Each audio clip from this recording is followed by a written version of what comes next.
اس پہ ایک سوال پوچھا تھا یہاں پہ شیخ صلاح الدین صاحب ہیں سر، انہوں نے یہ پوچھا تھا، اس وقت فائنانس منسٹر جو آخری دنوں میں ان کے تھے، ان دنوں میں ابھی میرا خیال حفیظ یہ پاشا صاحب تھے یا ابھی مانڈوی والا صاحب نہیں آئے تھے،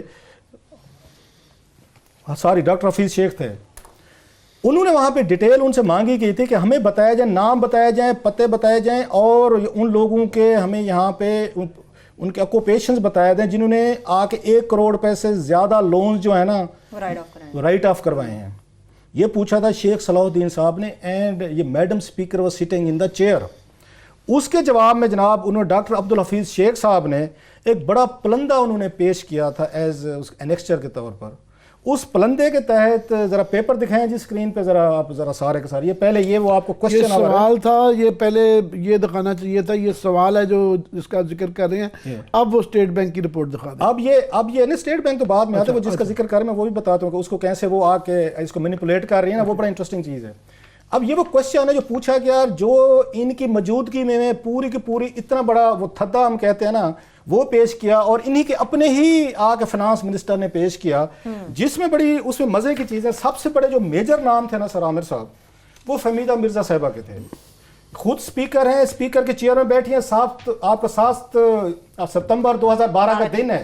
اپنا ان کا فائنانس منسٹر پیپلز پارٹی کا ڈاکٹر عبدالحفیظ شیخ صاحب جو ہیں، اتنا بڑا پلندہ اس نے پیش کیا، ہاؤس میں لے کیا، جن میں جو نام تھے اس میں جو میجر پرومیننٹ نام ہے سر، اس میں فہمیدہ مرزا صاحبہ ہیں. پوچھا یہ بھی کیا تھا کہ یہ بتائیں کہ صرف اس میں جو بیسیکلی آپ کو پتہ ہے کوئی مل ہوتی نا کسی ایک کے نام پہ نہیں ہوتے، جو انہوں نے تھوڑا سا ٹرک یہ کرنے کی کوشش کی ہے.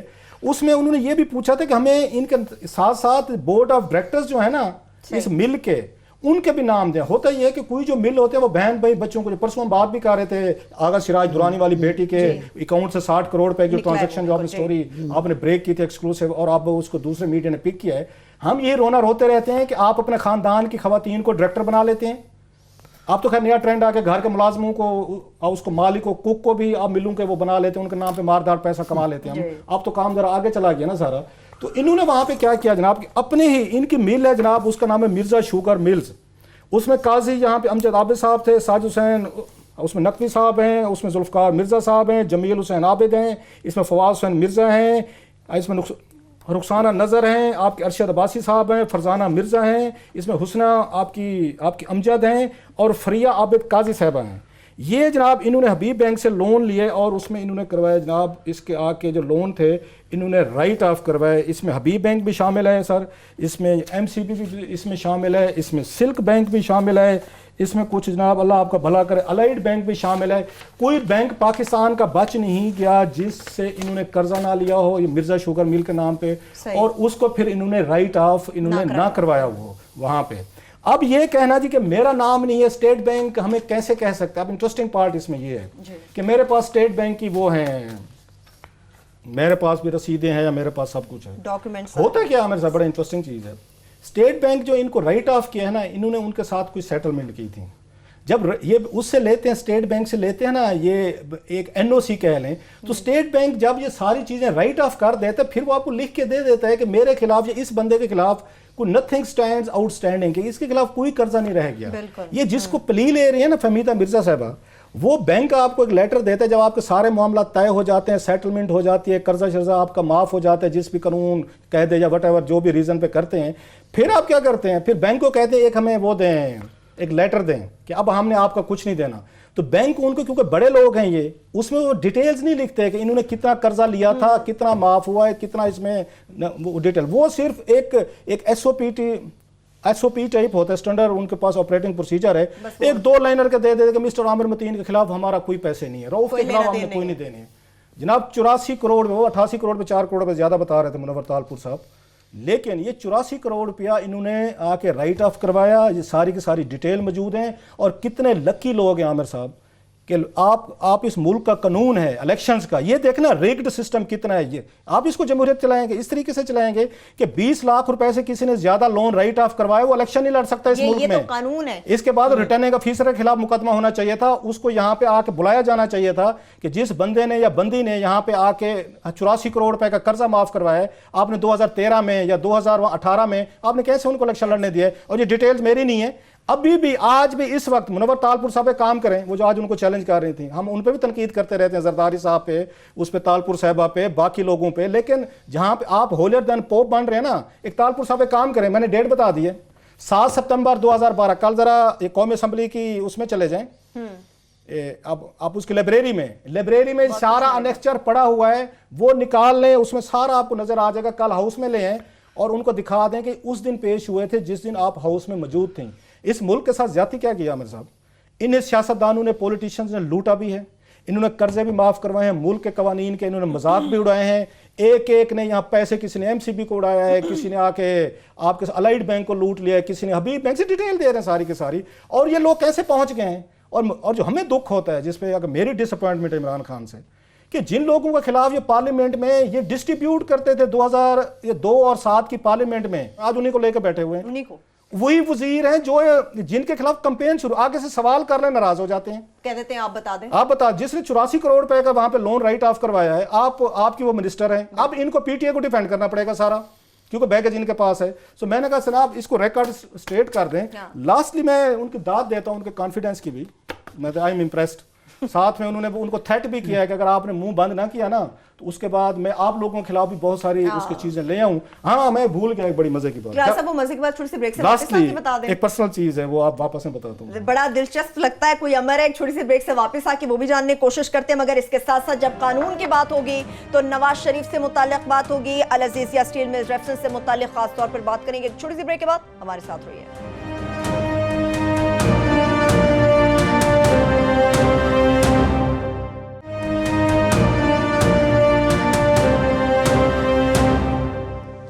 بریک کے بعد ایک بار پھر سے پروگرام میں ہم آپ کو خوش آمدید کہیں گے. کلاس صاحب آپ نے دلچسپ بات بتانی تھی ذاتی نوعیت کی، وہ تو ہم جانے کے پہلے ذرا کلاس عامر صاحب سے بھی ان کے کانفیڈنس کے اوپر تھوڑی سی بات کر لیں. کلاس صاحب کا مزدار واقعہ ہے وہ والا، پر میں چاہ رہا تھا کہ یہ جو بار بار کہتی رہتی ہیں کہ میں وہ ڈاکیومنٹس لاؤں گی، میرے پاس وہ ڈاکیومنٹس پڑے ہیں، وہ میں اسمبلی میں پیش کروں، تو ایسے میں دھمکی نہیں دی جاتی، پیش کر دیا جاتا ہے. وہ کب دن آئے گا کہ جب یہ دھمکیاں ختم ہو جائیں گی، پیش کر دیں گے یہ لوگ فائنلی. اور میں اس لیے بھی بڑا انٹرسٹڈ ہوں کہ آپ نے صحیح ذکر کیا، آپ نے تاریخیں بھی دی.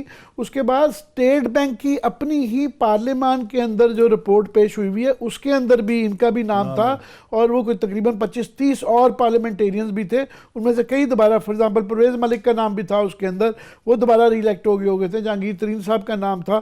میں خود بڑا انٹرسٹڈ ہوں کہ یہ جاننے کا کہ یہ کیسے اسٹیٹ بینک کی اپنی رپورٹ جو پارلیمان میں کی، اور اس کے اندر ان کا بھی ذکر تھا کہ پھر فائنلی جب الیکشن یہ لوگ لڑیں، کیونکہ آرٹیکل 63 بڑا کلیئرلی کہتا ہے، جس طرح آپ نے ابھی ذکر کیا، کہ اگر 20 لاکھ سے زیادہ آپ کا قرضہ ہو، آپ نے رائٹ آف کروایا ہو کسی وجہ سے بھی، تو آپ الیکشن نہیں لڑ سکتے. بارہ انہوں نے الیکشن لڑا، ان کے مخالف بھی ہیں، یہ ریکارڈ پہ بھی تھی، تو انہوں نے کیا وہ گدڑ سنگی کہتے ہیں، کیا گدڑ سنگی ایک طریقہ آپ نے بتایا کہ شاید انہوں نے یہ والا طریقہ مایا کہ وہ ان کا وہ لے لیتے ہیں.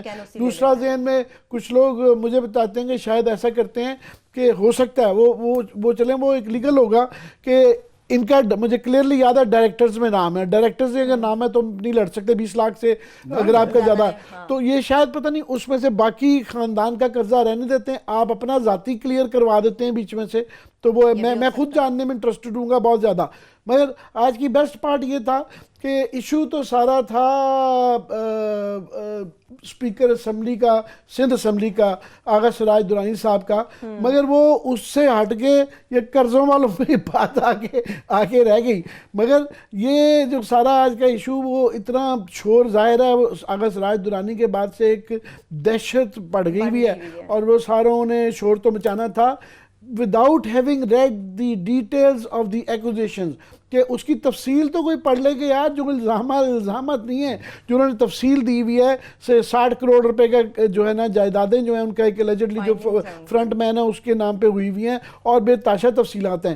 خبر یہ دیتے جائیں کہ اس وقت سندھ کے اندر جو ہے ایک افراتفری بچی ہوئی ہے اور ریس لگی ہوئی ہے پروٹیکٹیو بیلز کی. اچھا، کہ وہ جو ہم نے ذکر کیا تھا کہ بڑی ایک لمبی لسٹ ہے جو کہ اور بھی گرفتاریاں ہونے جا رہی ہیں، تو ہر دوسرا خاندان جو ہے وہ کہہ رہے ہیں کہ وہ ہماری باری نہ آ جائے تو یہ وہ کہہ رہے ہیں کہ سراج درانی صاحب کے ساتھ ہاتھ ہو گیا، کیونکہ اس طرف دھیان ہی کسی کا نہیں گیا تھا. جب ہم نے بتایا کہ گرفتاری ہوگی تو لوگوں کا شک پڑ رہا تھا کہ شاید یاسر داری صاحب گرفتار ہو جائیں گے، تو نیچے شک نہیں گیا. ابھی کوئی چانس نہیں لے رہا تو ہائی کورٹ سے، اور وہاں پہ یہ اتنا ضرور کہوں گا کہ سندھ ہائی کورٹ کے اندر کافی لوگ ہیں جو بڑے جنرس ہیں، بڑے جنرسلی جو ہے نا وہ پروٹیکٹیو بیس دی جا رہی ہیں. یہ تفصیل آپ کے ساتھ کل پرسوں شیئر کریں گے کن کن لوگوں نے وہ لے لی ہوئی ہیں. واقعے کی تفصیل ذرا آپ شیئر کر دیں. عامر صاحب جب یہ میں نے یہ سٹوری بریک کی وہیں سے لی نا، وہ ڈاکومنٹس وہیں سے ان کے اس میں سے وہاں سے پارلیمنٹ سے نکلوائے ہم نے سارے. تو اس کے بعد اب جواب سنیں میری اس سٹوری کا جواب کیا ہو رہا ہے. عام لوگوں کو نہیں پتا آتا نا کہ کیسے ہمیں یہاں پہ ایک بیک لیش کو ایک پرسنل لیول پہ فیس کرنا پڑتا ہے. اچھا نہیں لگتا، لیکن آج موقع ہے تو 7 سال بعد میں کہہ دیتا ہوں. انہوں نے کمپین چلوائی، اپنے ایک دو بندوں کو وہ لے تھی وہیں پہ جن کو انہوں نے یہ پروموشن وغیرہ دی تھی، ڈیپوٹیشن پہ لے تھی. کمپین کیا چلی، ان کی بیٹی نے بھی ٹویٹ کیا تھا، میں اس وقت ٹویٹر پہ نہیں تھا میں. انہوں نے کہا جناب کہ رؤف کلاسرا نے اپنی بیٹی کی نوکری کروانی تھی، تو اس کے لیے ٹویٹر پہ موجود تھیں چیزیں، مجھے بعد میں کسی نے بتائیں کہ اس کے کچھ اسکرین شاٹ بھی بھیجے تھے مجھے کسی نے، کہ انہوں نے اپنی بیٹی کی نوکری کروانی تھی. تو فہمیدہ مرزا میری اماں حضور کے پاس گئے تھے یہ، تو میری اماں نے ان کی بیٹی کی نوکری نہیں کی، تو انہوں نے اس لیے یہ سٹوری کی. یہ جواب آ رہا ہے اسپیکر آفس کے ایک بڑے ایک عہدے سے. کلاسا میں سے کہاں کرانی تھی آپ نے جاب؟ میں وہی جاب تو زیادہ پہلے میں انٹرسٹڈ ہوں، بیٹی تو میری وہ اللہ دے اس کی خواہش ضرور تھی، اس کی بیٹی ہونی چاہیے، وہ رحمت ہوتی ہے. بیٹی نہیں ہے میری اس پہ، تو لہٰذا ایک تو یہ تھا. پھر جب یہ میں نے کسی کو کہا میں کہ میری تو بیٹی نہیں ہے یار، میں نے کون سی بیٹی کے لیے اس کے جاب کے پاس کیا. پھر انہوں نے اپنے آپ کو آ کے پھر دوبارہ کریکٹ کیا، وہاں کہ نہیں یہ غلطی ہوگی. تو انہوں نے کہا جناب نہیں، یہ رؤف کلاسرا اپنی بہن کی نوکری کے لیے آئے تھے. میں نے کہا جی میری 5 بہنیں ہیں، اور پانچوں جو ہے نا ان میں سے 4 جو ہیں وہ تو نانیاں اور دادیاں بن چکی ہیں، بڑی ہیں ساری مجھ سے وہ، اور جو ایک ہے اس کی بھی گاؤں میں شادی ہوئی ہے، وہیں پہ اسکول میں پڑھاتی ہے. میں نے کہا وہ بھی مجھ سے بہت بڑی ہے. تو کون سی میری بہن کو اس عمر میں شوق پڑ گیا کہ اس نے سیکشن آفیسر لگنا ہے اس میں جا کے. مطلب یہ ہے کہ آپ جب سٹوریز کرتے ہیں بگ پاورفل لوگوں کو آپ ٹیک آن کرتے ہیں. اور میں تو سٹوری کی نا، میرے لیے تو خبر تھی، میری مطلب فہمیدہ مرزا صاحبہ سے کوئی ذاتی دشمنی ہے، یہ خبر ہے، ہمارا کام ہے، it's a tough job. Daily کے نئے دشمن بناتے ہیں، دھمکیاں آتی ہیں. آج کل آپ کو بتاتا جاؤں، ایک صاحب ہیں یہاں پہ ایک رہتے ہیں جو اس کے آج بات چال پہ چلائیں، اس پہ سٹوری کروں گا، میں نے ڈیٹیل نکلوائی ہے اس کی. یہ جو ہم نے کانسٹیٹیوشن 1 پہ سٹوری کی ہے، ایک صاحب ہے طارق مجید صاحب، انہوں نے بڑی مجھے تھریٹ بھیجی ہوئی ہیں جو ایف آئی او کو میں نے فارورڈ کی ہوئی ہیں، پولیس کو بھی کی ہوئی ہیں. میں آپ کو یہ بتا رہا ہوں کہ یہاں پہ لوگ سمجھتے ہیں نا کہ میڈیا میں بیٹھے ہوئے ہیں، ان کی ساری ڈیٹیلز ان کی نکل آئی ہیں کہ کیسے یہاں پہ جن کے پاس یہ بے پناہ دولت آ گئی ہے، پیسہ آ گیا ہے، وہ یہ بھی افورڈ نہیں کر سکتے کہ آپ ان کی کچھ چیزیں جو ہے نا یہاں پہ بیٹھ کے سٹوری بتائیں یا چیزیں بتائیں. تو طارق مجید صاحب کا کیس ایف آئی اے کو بھی چلا گیا، پولیس کو بھی بھیجا میں نے کہ بعض لوگوں کو جہاں پہ جن کے پاس پیسہ زیادہ ہے ان کو چیک کرنے میں ذرا ان کو حرج یہاں پہ نہیں ہوتی. وہ ڈیٹیل میں آپ کے ساتھ میں شیئر کروں گا آنے والے دنوں میں. سو بتانا یہ تھا کہ پاورفل لوگ جو ہیں یہ یہاں پہ بیٹھ کے یہ بھی مارتے ہیں، لون بھی رائٹ آف کرواتے ہیں، اور پھر بعد میں آپ اس طرح کے بلیم دینے کی کوشش بھی کرتے ہیں کہ اس کی بیٹی اور اس نے بہن کے لیے نوکری لینے کی کوشش کی.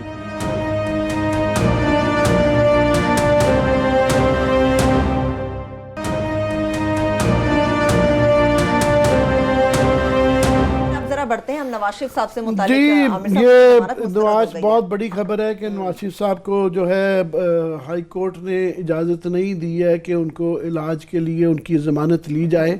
یہ اگر ضمانت دے دی جاتی تو پھر کم از کم کئی لاکھ اس طرح کے مجرمان اور ملزمان تھے جن کے کیسز تھے، اور یہ ایک مثال بن جانی تھی کہ کیونکہ نواز شریف صاحب فارمر پرائم منسٹر ہیں اور امیر آدمی ہیں اور اشرافیہ سے تعلق ہے تو اس لیے دیا جائے گا. مگر ابھی اس کے ساتھ پہلے تو وہ جو ساری تھیری چل رہی تھی کہ ڈیل ہو رہی ہے وہ ساری تھیری جو ہے نا وہ تو بیٹھ گئی ہے. اس میں سازش کا جو ایک الزام تھا تو وہ سازش پتہ نہیں کدھر چلی گئی. دوسرا اس کے لیگل کانسیکوینسز ہیں کہ عدالت نے بیسیکلی یہ کہا ہے کہ جو ہے ہارڈ کیسز کے اندر جو ہے ضمانت کی ہوتی ہے، اس کے اندر بالکل نہیں بنتی. ان کا علاج کروایا جا رہا ہے جب وہ کہتے ہیں، اور جیل سپرڈنٹ جو ہوتا ہے اس کے اختیار میں ہوتا ہے کہ جب بھی جو چاہے تو وہ ان کے اگر وہ علاج کے لیے سہولت دے سکتا ہے, اجازت دے سکتا ہے, اسپتال میں داخلہ ہے. اور ابھی تک جو ہمارے پاس لائی ہیں ان کا علاج ہو بھی رہا ہے جب کہا ہے, تو وہ ہارڈ شپ کا کیس بنتا نہیں ہے. ابھی قانونی طور پہ نواز شریف صاحب کے لیے بڑی مشکل یہ ہو گئی ہے کہ انہوں نے اس کیس میں اپنی جو ضمانت کی میرٹ کے اوپر جو پہلے اپیل کی ہوئی تھی وہ واپس وڈرا کر کے تو انہوں نے یہ ہیلتھ گراؤنڈز کے اوپر کی تھی. تو لہٰذا اب وہ جو ہے سپریم کورٹ اب کا یہ کرا اس کیس میں, کیونکہ یہاں ایون فیلڈ کا کیس بھی چل رہا ہے, فلیگ شپ کے اندر بھی چل رہا ہے, اس کے اندر بھی نیب کی طرف سے اور پٹیشنرز کی طرف سے جو ہے نا اپیلیں گئی ہوئی ہیں, ان کے خلاف گئی ہوئی ہیں اور انہوں نے بھی کی ہوئی ہیں. تو اس کیس میں پرٹیکولر جو ہے نا اب سپریم کورٹ سے ہی یہ اپنی وہ چوائس رہ گئی ہے کہ ان سے یہ مزید جو ہے نا ریلیف مانگے. تو یہاں پہ ان کا یہ آ گیا ہے. تو اوور آل جو ہے پولیٹیکلی میں سمجھتا ہوں کہ ان کو ایک مزید بہت بڑا جھٹکا لگا ہے, اور وہ ساری جو سازشوں کا تھا کہ ڈھیل ہو رہی ہے, اگر یہ کوئی فار ایگزامپل مل جاتا تو لوگ ماننے کے لیے تیار نہیں ہیں کہ عدالت کا فیصلہ ہے, یہ کوئی گورنمنٹ نے فیصلہ نہیں کرنا تھا. مگر یہ بڑی ایک کیا اس کو کہیں کہ ایک سیڈ کامنٹری ہے کہ اگر عدالت سے بھی اگر فرض کریں ان کو مل جاتی اور میرٹ میں بھی ملتی تو یہ سوچا جانے لگ پڑا ہے کہ جناب یہ کوئی ڈھیل یا ڈیل کا نتیجہ ہے. صحیح ہے. لیکن کلاسز صاحب جتنے بھی نون لیگی رہنما آج انہوں نے پریس کانفرنس بھی کی, میڈیا سے بات بھی, ان کا تو ہمیں تو بڑی امید تھی کہ عدالت سے فیصلہ حق میں آئے گا. ایسی امیدیں کس بنا پر تھیں انہیں؟ بڑا انہوں نے ایک وہ کیا کہتے ہیں اس کو ایک بڑا پیور ایک جوڈیشل میرا خیال فیصلہ لکھا ہے محسن اختر یہ کیانی صاحب نے اور یہاں پہ عامر فاروق صاحب نے, جسٹس صاحبان نے. بڑا عامر صاحب نے پڑھا ہے, میں نے بھی بڑا اس کو 9 پیجز کے غور سے پڑھا ہے. تو انہوں نے اس کے پورے اسپیکٹس پہ بڑی ڈیٹیل کے ساتھ انہوں نے ڈسکشن کی ہے اور بڑی کہیں پہ کوئی انہوں نے کوئی ادھر ادھر جانے کی کوشش نہیں کی.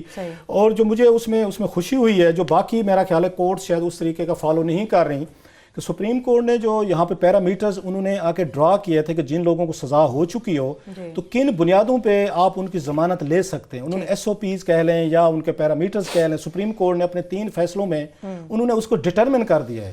انہوں نے یہاں پہ جسٹس عامر فاروق صاحب نے اور ان کو کیانی صاحب نے انہوں نے باقاعدہ محسن کیانی صاحب نے یہ میں پہلی ویسے ججمنٹ دیکھ رہا ہوں جس میں انہوں نے ریلیجیسلی اس کو فالو کیا ہے ان تمام چیزوں کو کہ آپ کن بنیادوں پہ ضمانت جو ہے نا وہ دی جا سکتی ہے اور کیسے دی جا سکتی ہے.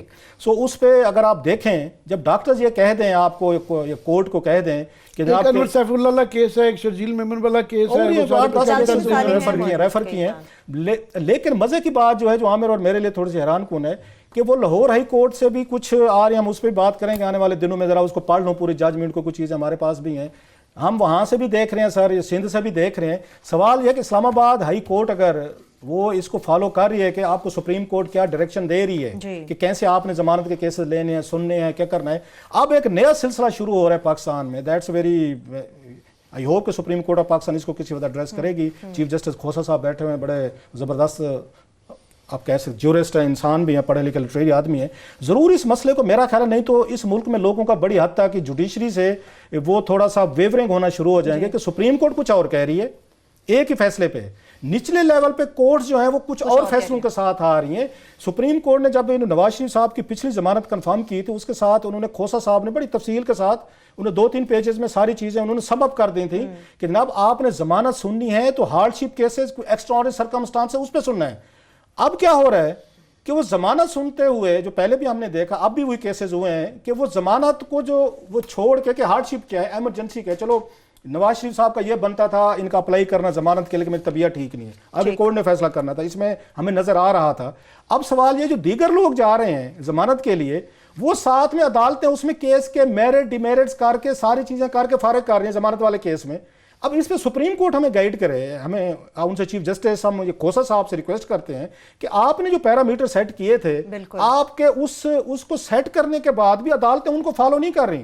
ہائی کورٹس کی عدالتیں جو ہیں وہ فالو نہیں کر رہی, وہ اسی کیس کے میرٹ ڈیمیرٹ کو ہی آ کے ڈسکشن کر رہی ہیں. تو ہز ایکسیلنسی مائی لارڈ ہمارے جیسے تھوڑے سے لوگ ذرا انہیں سمجھ نہیں آ رہی کہ ایک ہائی کورٹ کے جج کی بھی ایک بڑی پوزیشن ہے کہ وہ آ کے اوور ٹرن کر سکتے ہیں سپریم کورٹ کے چیف جسٹس کی بات کو, یا چیف جسٹس بہت بڑی چیز ہیں, وہ جو لائنز وہ سیٹ کرتے ہیں کورٹس کو وہ لینی چاہیے. جیسے کہ اس ججمنٹ میں کیانی صاحب محسن کیانی صاحب نے اور یہاں پہ عامر فاروق صاحب نے بڑا خوبصورت طریقے سے انہوں نے باقاعدہ حوالے دیے ہیں کورٹس کے, سپریم کورٹ کے, جناب یہ پیرامیٹر ہے ہم ان سے باہر نہیں نکل سکتے. سو میرے ان سے عرض ہے یہ تو آپ کچھ اور بتا رہے ہیں اور آپ کے ہائی کورٹس میں کچھ اور طریقے سے ضمانتیں دی جا رہی ہیں، تو پاکستان کے لوگوں کے لیے تو بہت ساری اس میں کنفیوژن ہے.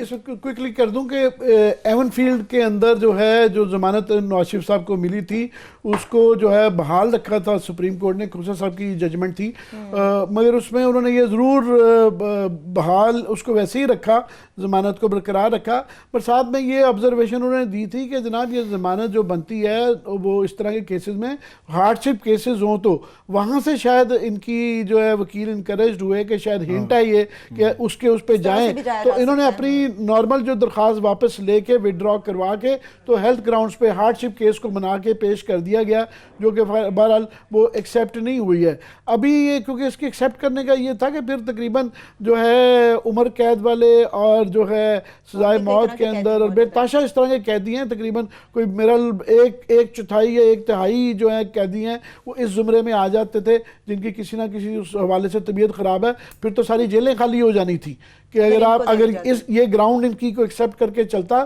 تو پھر ایک بہت لمبی ایک لسٹ تھی جن کے پاس یہ والی ہارڈ شپ کی، اگر گراؤنڈز کی یہ نواز شریف والی ہارڈ شپ کی گراؤنڈ کو ایکسیپٹ کر لیا جاتا تو پھر بہت زیادہ ایک لمبی لسٹ ہے جن کو سب کو ضمانت دینی پڑتی تھی. Last 4 minutes to break and class. اب حیران کن طور پہ آپ نے بات کی تو ذرا حیرانی قوم کی بھی ہے، ہمارے بھی، آپ سب کی، OIC سے متعلق بھی ہے. عمر صاحب ایک بگ ڈیولپمنٹ ہوئی کیونکہ پاکستان کی اور انڈیا کی بڑی ایک اس وقت ایک وار ہسٹیریا چل رہا ہے، سو خبر دب گئی ہے تھوڑی سی، اس کو کہیں سے ادھر ادھر سے کوئی چیک کرنے کے پوچھنے کی کوشش بھی کی ہے. وہ خبر یہ ہے کہ پہلی دفعہ UAE میں جو یہاں پہ اجلاس ہو رہا ہے 46 مسلم کنٹریز کا OIC کا، اس میں انہوں نے انوائٹ کیا ہے ان کے انڈین فارن منسٹر کو کہ آپ آئیں اور اس میں کی ایڈریس کریں، اور اس پہ کوئی پاکستان کی طرف سے اب تک کوئی بڑا ریئیکشن نہیں ہے، بلکہ خبر یہ بھی آ رہی تھی، اب اس کو فارن آفس اب اس کو دیکھتے ہیں کنفرم کرتا ہے یا کیا کہتا ہے کہ شاید وہاں پہ شاہ محمود قریشی صاحب کی اور ان کی ملاقات ہو، سشما سوراج صاحبہ کی ملاقات بھی ہو. ماضی میں 1-2 دفعہ انڈیا نے کوشش کی تھی OIC کے اندر اپنے آپ ایڈمٹ کرنے کی، ممبرشپ لینے کی. ان کا جواز تھا اس وقت کہ ہمارے پاس تو یہاں 16 یا 18 کروڑ کے قریب مسلمان موجود ہیں.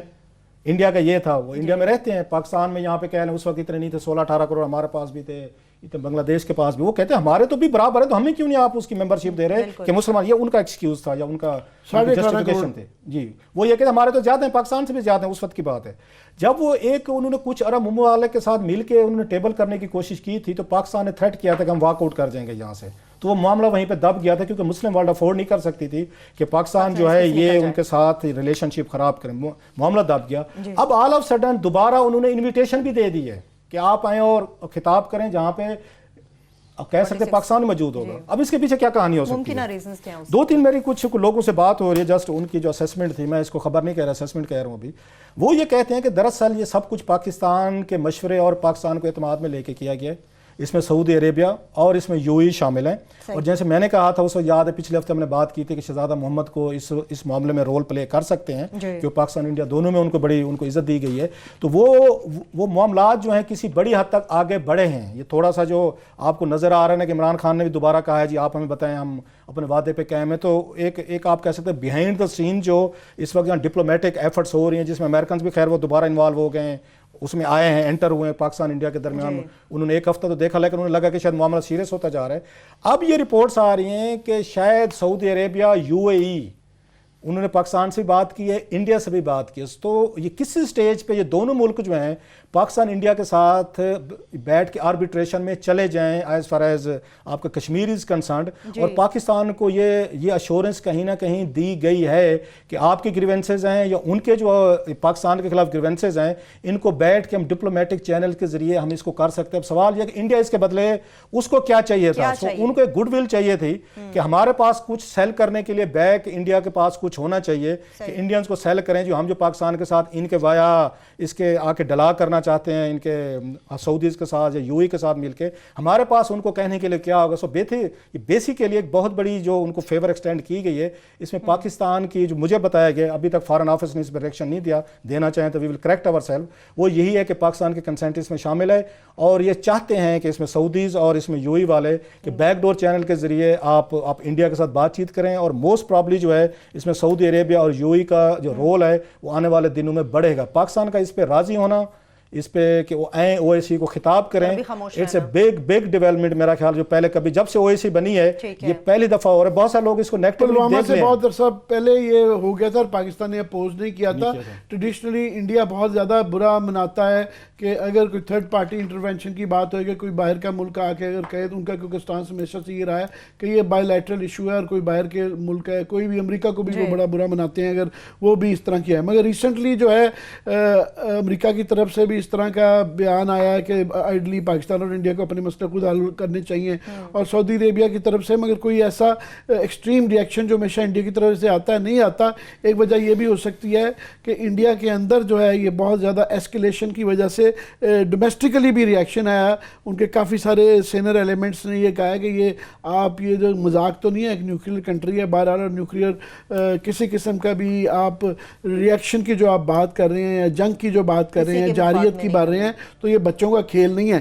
تو ان کو بھی نظر آیا ہے کہ ایسکیلیشن کی صورت میں اس طرح کے گنجائش کی ضرورت بھی ہوتی ہے کہ کوئی تھرڈ پارٹیز کو موقع دیا جائے تاکہ ڈی ایسکیلیٹ کروا سکیں. ٹھیک ہے, چلیے ابھی ذرا مجھے بریک کی طرف بڑھنا ہے. بریک سے واپس آئیں گے تو پی ٹی وی سے متعلق خاص طور پر بات کریں گے کہ ایسا کیا معاملہ ہے M D P T V کو لے کر جو حل ہونے کا نام نہیں لے رہا, اس کے پیچھے ریزنز کیا ہیں, کس کا جھگڑا کس سے ہے, اس سے متعلق اہم اپڈیٹس ہیں وہ آپ کے ساتھ شیئر کریں گے. مگر اس کے ساتھ ساتھ اچھی شہرت کی حامل موٹر وے پولیس کی بھی بات کریں گے, جن کے حیران کن اقدام نے وہاں پر سفر کرنے والے تمام ڈرائیورز کو تذبذب میں ڈال دیا. ایک چھوٹی سی بریک, ہمارے ساتھ رہیے.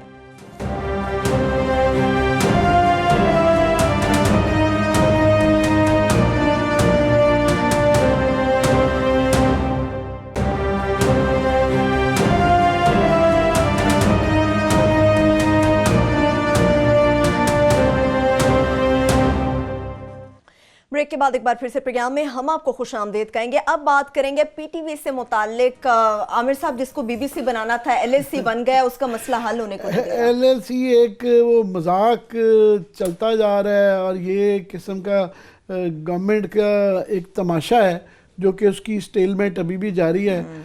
آج کی اس کی اطلاع یہ ہیں کہ پیمرا کے اندر سینٹ کی کمیٹی کی ایک میٹنگ تھی, وہاں پہ انہوں نے ارشد خان صاحب کو بھی بلایا ہوا تھا اور وہاں پہ فواد چودھری کو بھی بلایا ہوا تھا. ارشد خان صاحب نے وہاں پہ پی ٹی وی کا ایک پورا جلوس جو ہے وہ ایک مہینے سے پی ٹی وی میں بھی نہیں گھس سکتے, پیمرا کے دفتر بھی نہیں گھس سکتے, تو وہ گین کلب میں یا بڑے بڑے کلبز میں جاتے ہیں, وہاں میٹنگیں کرا کے وہاں بورڈ کے 2-4 ممبر میں ہوا کے اپنی تنخواہ بڑھا لیتے ہیں. تو انہوں نے کہا جی میری سیکورٹی کو خطرہ ہے, میں نہیں آ سکتا یہاں پہ. انہوں نے کہا جی آپ کی سیکورٹی کے لیے ہم جو ہے نا فوج کا انتظام کر دیتے ہیں, پولیس کا انتظام کر دیتے ہیں, کس کا انتظام چاہیے آپ کو. انہوں نے کہا جی میں نہیں آ سکتا. وہ وہاں نہیں گئے. تو وہاں پہ فواد چودھری صاحب گئے, انہوں نے اپنی پوری ایک ایکسپلین کی کہ کیا کیا وجوہات ہیں جس کی وجہ سے کر رہے ہیں. تو یہ ابھی لڑائی چل رہی ہے اور وہ بلکہ خبریں چل رہی تھی کہ کل پرائم منسٹر نے بلایا ہے فواد چودھری کو بھی, ارشد خان کو بھی, مسئلے کا حل ہو جائے. تو میں نے چیک کیا ہے پی ایم آفس سے, انہوں نے کہا نہیں پرائم منسٹر نے کل بالکل نہیں بلایا. تو یہ گن جو ہے نا وہ پڑا ہوا ہے اور یہ پڑا رہے گا. اس دوران میں آپ کے ہمارے 35 روپے بلوں سے کٹتے رہیں گے, 20 ارب روپے کا ریپیٹ کرتے رہتے ہیں, لاس ہو چکا ہوا ہے. اور سالانہ آپ بتا رہے تھے کل پرسوں 7 ارب روپے سالانہ جو ہے وہ بلوں کی صورت میں ہمارے سے لیا جاتا رہے گا. اور یہ پی ٹی وی ایسے ہی چلے گا. مگر یہ جو تماشا جو پبلکلی وہاں پہ چل رہا ہے, یہ ان کو اندازہ نہیں ہے پی ٹی آئی کی, یہ ایک قسم کا ایک ٹریلر چل رہا ہے کہ یہ اس طرح صرف پی ٹی وی نہیں چل رہا اور یہ منسٹری آف انفارمیشن نہیں چل رہی, یہ پوری گورنمنٹ ہی ایسے چل رہی ہے. سو یہ اس کا ٹریلر کا بہرحال جو ہے ان کو کچھ نہ کچھ کر لینے چاہیے. ہم تو روز کا ترلا ہی کر سکتے ہیں کہ جن کو زیادہ ہمارے سے فکر ہونی چاہیے ان کو فکر نہیں نظر آ رہی بالکل بھی ہے. اور وہاں پہ 2 گروپس کلیئرلی بن گئے ہیں, ایک میں نعیم خان صاحب ہیں اور ایک میں اعظم خان صاحب, supported by principal secretary to the prime minister. اور یہ ہم یہی کہتے تھے کہ جب جونیئر افسران لے کے آ جاتے ہیں 21ویں گریڈ کے سب سے بڑی پاکستان کی پوسٹ پہ, تو وہ بیچارے انسیکیور ہوتے ہیں. وہ دیکھتے ہیں کہ نعیم الحق صاحب کی بڑی پرانی دوستی ہے, فرینکنیس ہے, وہ یوں کندھا رکھ کے ان سے مشورہ کرتے رہتے ہیں. تو وہ اس طرح.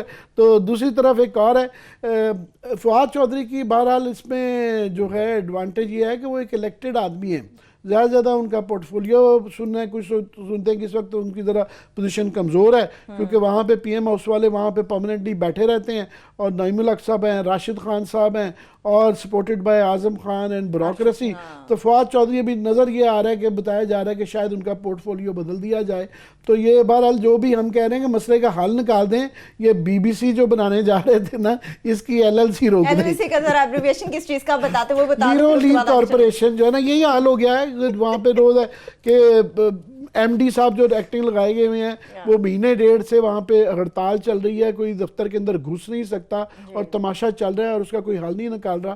وہ کہہ رہے ہیں کہ دیکھیں جی 2 گورنمنٹ کے ڈپارٹمنٹس ود ان گورنمنٹ جو ہے ایک لڑائی چل رہی ہے اور وہ سارے تماشا دیکھ رہے ہیں. مجھے جو اس پہ ہے نا, وزیر لڑتے رہتے ہیں یا ان کے مشیر یا درباری ایک دوسرے سے بادشاہ سلامت کے درباری لڑتے رہتے ہیں, طریق میں ہوتا رہا ہے. وہ صرف یہ تو سورڈ فائٹ چوک کے اندر ہو رہی ہے. وہ صرف اس کے اکبر بادشاہ کے 9 رتن تھے جو نہیں لڑتے تھے, اپنے بادشاہ کو طاقتور کرتے تھے, کیونکہ اس اکبر بادشاہ نے شان ایڈوائزر رکھے ہوئے تھے. اس نے ہر قسم ہر طبقے سے رکھے جو اس کو ایڈوائز کرتے تھے. اب ہو کیا رہا ہے اس میں دربار میں, مطلب انٹرسٹنگ یہ کیس سٹڈی ہے کہ کیسے جو ٹاپ پہ بندہ بیٹھا ہوا وہ سیڈزم کا وہ شکار ہو جاتا ہے.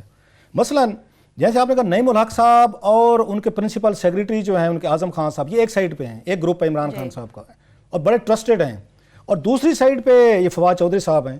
اب مجھے بتائیں, فواد چودھری صاحب نے اتنے بڑے اٹیک کیے ہیں جو ٹھیک کیے ہوں گے, انہوں نے کیے ہیں, ان کو کہیں نہ کہیں پہ تو یہ تسلی ہے کہ عمران خان صاحب مجھے کچھ نہیں کہیں گے. یہ بڑی سیدھی سی بات ہے, ہر بندے کو پتہ ہوتا ہے. ان کو خیال ہے کہ میں الیکٹڈ ایم این اے ہوں, وزیر ہوں, وزیر کا ایک واچ ڈاگ کا رول ہے اوور ایڈمنسٹریٹو منسٹری ہے. وہ نہیں سر جی, نہیں سر جی, اتنے اب عامر صاحب بھولے نہ بنائے اب کہ اس طرح ہوتا ہے کہ ایک منسٹر نے خود ہی ازیوم کر لیا کیونکہ میں منسٹر ہوں تو میں کہ اس کے عمران خان کے پرنسپل سیکریٹری کو اور ان کے اتنے قریبی ایڈوائزر کو ٹیک آن کر سکتا ہوں. آپ بلیو کر لیں, میں تو کرتا نہیں اس پہ. اب دوسری سائڈ پہ اب آپ دیکھیں, ایک سائڈ پہ وزیر ہے, دوسری پہ وہ ہے. یا تو عمران خان صاحب یہ ناراض تھے اس سے فواد چودھری صاحب سے, انہوں نے کہا جناب آپ ذرا ان کی ٹھکائی کر لیں, انہوں نے آنا تو میرے پاس ہی. یہ ایک طریقہ ہوتا ہے ڈیوائڈ اینڈ رول کرنے کا کہ دونوں پارٹیاں پھر آپ کے آئیں گی اور 16-2-4 کو آپ تھوڑے سے ان کو سناب کریں گے, 2-4 ان کو کریں گے اور دونوں آپ سے خوش ہو گئے, یس سر کر کے جائیں گے. اب سوال یہ ہے کہ آپ نے ڈیوائڈ اینڈ رول کر کے چلانا ہے اپنی اس کو کیبنٹ کو, تو heads of two you sir. اگر آپ یہ سمجھتے ہیں کہ اور کئی دنوں سے چل رہی ہے, دونوں نے اوپنلی اٹیک کیے ہیں تو عمران خان صاحب چپ ہیں, اس کا مطلب ہے دونوں کیمپس کو عمران خان نے ان پہ ہاتھ رکھا ہوا ہے, ان کو ہلا شیری دی کہ آپ اسی پہ, وہ کہتے ہیں منہ بھائی لگے رہو, نمبر 1. دوسری چیز, میرا فواد چودھری صاحب آپ کو پتہ ہم ان کے ایڈمائرر ہیں.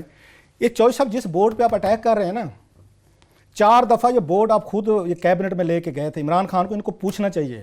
مین ٹائم پرابلم صرف یہ ہو رہا ہے کہ ساری ایڈمنسٹریشن اسلام آباد کی ایک طرف سے فون آتا ہے ارشد خان صاحب کے یہ تمام یونین والوں کو پھینک دیں, دوسری طرف سے منسٹری کو جاتا ہے. لوگوں کو سمجھ نہیں آ رہی کہ اس وقت بڑے گمبھیر مسائل ہیں, گیس کی لوڈ شیڈنگ ہے, بجلی کے بل آ رہے ہیں, مہنگائی 9.5% ہو گئی, ایکسپورٹس بڑھ نہیں رہی ہیں.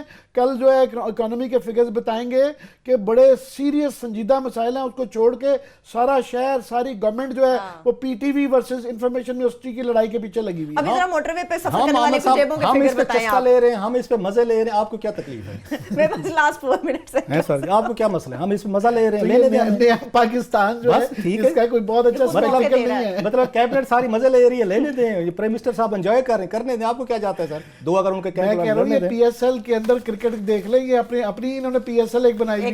آپ سنیں عامر صاحب, کل کی بات ہے اس پہ کوئی ہمیں تھوڑا سا نا لوگوں نے کچھ شکایات کیے موٹر وے کے حوالے سے. مراد سعید وہ منسٹر ہیں, یہ ویری ایکٹیو انرجیٹک ہیں, ہم اس کے بڑے ایڈمائرر ہیں مراد سعید کے. اچھا لڑکا ہے, اچھے کام پہ لگا ہوا ہے. موٹر وے نے ایک نیا کام کیا پاکستان کے, انہوں نے کہا جناب کہ ابھی جو ڈاکے پاڑے ہیں لوگوں کی جیبوں میں, پھر ہمیں یہ اعلان بھی کرتے ہیں کہ لوگ ٹیکس نہیں دیتے. آپ نے پھر بات کہیں کہ پی ٹی وی میں ابھی قومی اسمبلی میں عمران مگرانہ لے آیا تھا رپورٹ کہ 53.5 ارب روپے 10 سالوں میں یہ 35 روپے کر کے پی ٹی وی نے اکٹھے کیا, 53 ارب موٹر وے پہ. اس سے زیادہ ہم دے رہے ہیں ٹیکسز جو دے کے جا رہے ہیں, اس کو یوز کر رہے ہیں. چلان کر انہوں نے پیسے اور بانٹ ان سے نکالیں پاکستانی قوم سے, ان کے پاس پیسہ بڑا ہے. اب انہوں نے ایک حرکت کی ہے, اٹس اے ویری شیم فل. انہیں میرا خیال اس طرح نہیں کرنا چاہیے. موٹر وے کی بڑی عزت ہے پولیس کی, اپنی عزت خراب کر رہے ہیں. آپ سر وہاں سے آتے ہیں نا, ادھر سے آ رہے ہیں بھیرا سے, لاہور سے آپ آ رہے ہیں, تو جو ہی کلر کہار شروع ہوتا ہے اوپر جا ڈسینڈ ہو رہی ہے, اس کی پتہ انہوں نے سپیڈ کیا لمٹ کر دی ہے اوپر چڑھائی کے لیے, وہ ہے 40 کلومیٹر. ذرا توجہ رکھیے گا, ذرا سائڈ کے لیے اوپر جانے کے لیے پہاڑ پہ چل رہے ہیں, جو اسینڈ کر رہے ہیں آپ اس پہ, اس کے لیے آپ نے رکھنی ہے صرف 40